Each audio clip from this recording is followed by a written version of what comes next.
Now here is your video. Welcome back, bros, to another video review. Today, I know this is not the Transformer video that you are looking for, but I had to dive deep back into my past where I started collecting the Transformer figures. So here we are taking a look at Transformers Beast Wars Maximal Claw Jaw, which is the octopus, or some people say it's a squid, but it's an octopus, as what the back of the box says.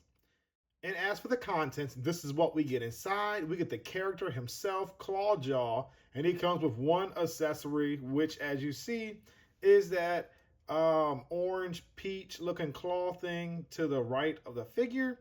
And then standard to all figures, it comes with the instruction manual and the Kenner catalog for all of the Beast Wars figures for this wave, and that's already out at that time. This is a figure in the past for a 1997 figure, guys. So yes, now a little bit of context of why I'm bringing this review, and I had to re-pick up this figure because this was probably my second or third Transformer figure that I owned back in the 90s. Now, yes, I know you're like, bro, you review a bunch of G1 and G2 stuff, but this is what got me started with Transformers as a young kid. I was probably the age of 6 or 7. The first one I've gotten, which I haven't reviewed, which I probably should review, is Cyber Shark, which was my first one, and followed by Claw Jaw, and then Maximal Grimlock, which is going to be the white repaint of Dinobot. So this packaging right here looks different from what you would have gotten if you would have got the American release.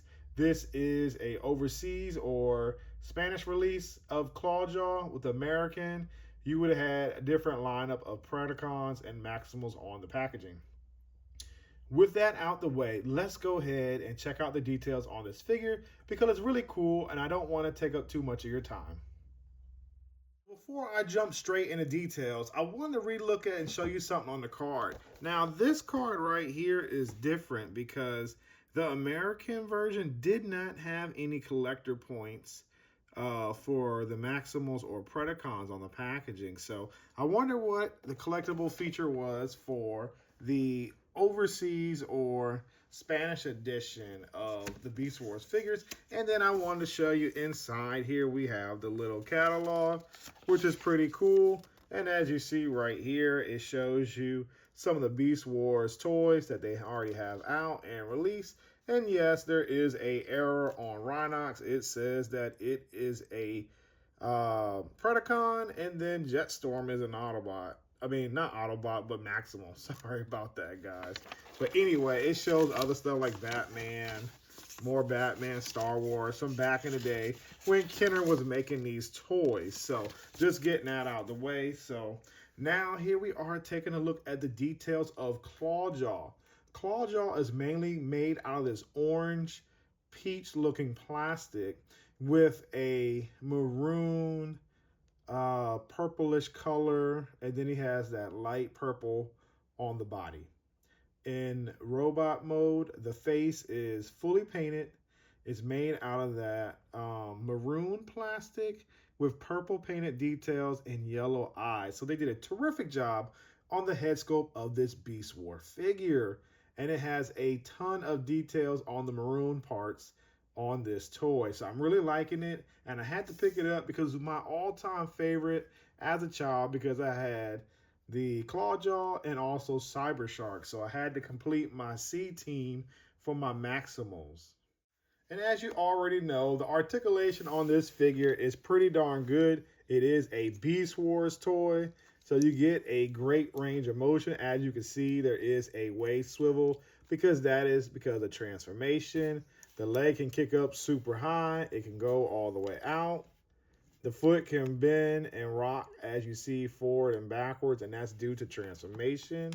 The arm can rotate a full 360 because it is on a ball joint. Beast Wars figures have awesome range of articulation because all of their limbs are pretty much on ball joints. So that's pretty darn good. The knee goes up that high.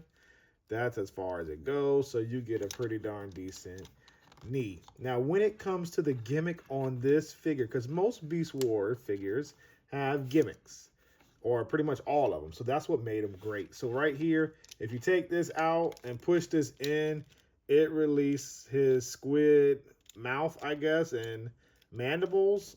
So you can deploy that in robot mode and also in his octopus mode. So that's all the articulation we get, and that is also the gimmick. So let's go ahead and keep it moving and bring out some comparisons so I don't take too much of your time.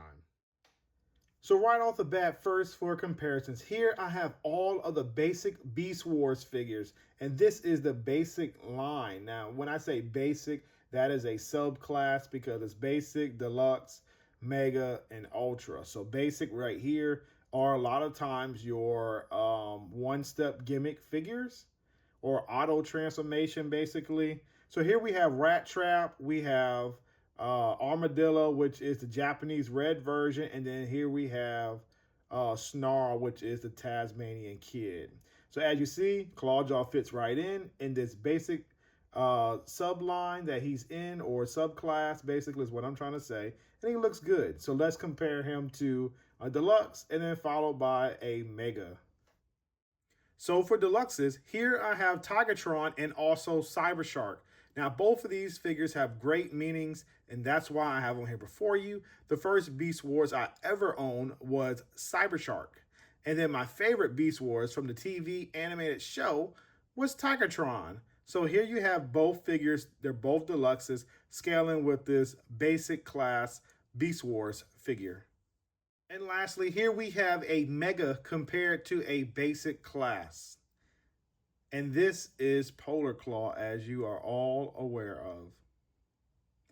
Now, when it comes to the Ultra class, I don't have any, so I have to stop the comparison here. So since this Beast Wars is a basic class, transformation is pretty simple. So let's go ahead and get this out and put this on his back where it belongs. So basically slide up right here underneath, and then there is a peg it's going to peg into. That is your weapon storage. Now when it comes to the head, lay it flat and rotate it around like this so it sits flush. So it's kind of hidden, I guess, but not really. Then you want to rotate the bottom pieces right here of the octopus to form his other 6 legs. Then I'll say just move the hands up and out the way to make his last 2 legs. And then you can move this down right there.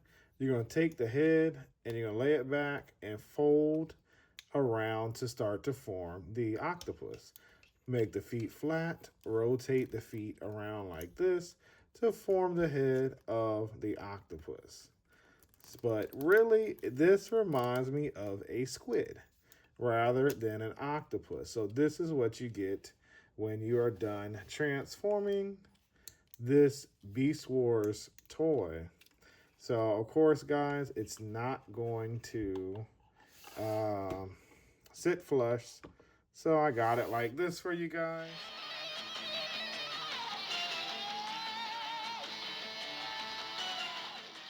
So basically, guys, it's the same as what I told you. In robot mode, it's pretty much molded out of that maroon and this peach orange plastic. It looks good. The details that were sawn on his robot mode are in his alt mode, which is his octopus.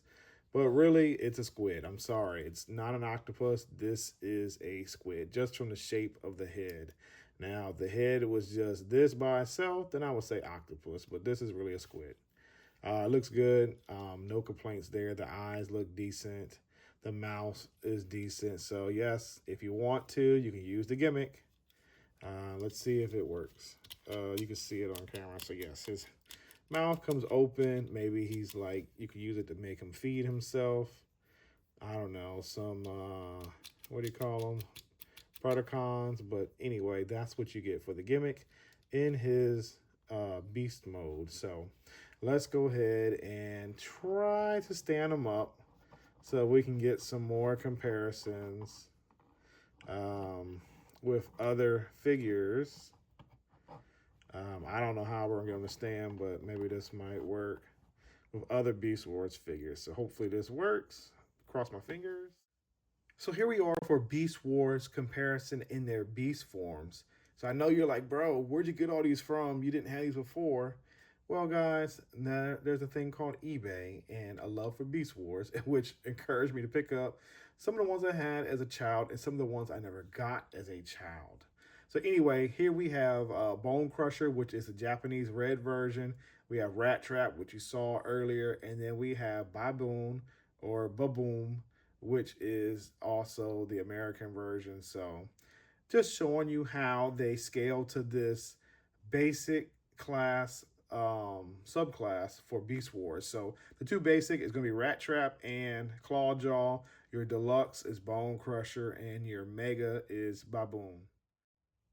So, in conclusion, guys, this was definitely a pickup for me because I am a fan of this toy and it has tons of nostalgia for me as when I was a kid when I first started to like Beast Wars, which got me into that Transformer mojo. So, yes, the figure, like I said, is part of the basic Beast Wars subclass. So, it does have a gimmick. Transformation is not too complicated, it's pretty easy. And he does come with one accessory that also stores in his alt mode, as you can see, for his squid mode. Now, I know it says octopus, but he's clearly looking like a squid, in my opinion. If you're interested in picking up a copy of this figure, you're welcome to search online third parties like eBay, Mercari, and so on to find this figure because it's no longer sold in stores because this is a 1997 figure. Now, with the anniversary of Beast Wars coming up next year, I wonder which figures they are going to finally update. I would love to see maybe my favorite, Clawjaw, updated with a newer 2026 mold, but I would just be satisfied if they gave us that Polar Claw that was supposed to come out during the Kingdom series a long time ago, if we get that. Now, hopefully, we do get some Beast Wars goodies next year because that would be awesome to celebrate the anniversary. Ultimately, I end up paying less than $50 shipped for this figure. I had a seller offer me a decent price. With that being said, I took the offer and it was about $47 or some change with taxes and being shipped to my house.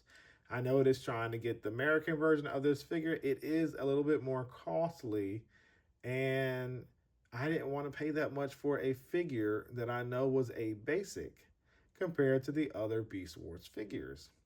So, as always, please like, comment, share, and subscribe. By doing these four actions, it shows my channel a tremendous amount of support, and not only that, positive feedback as a YouTube content creator.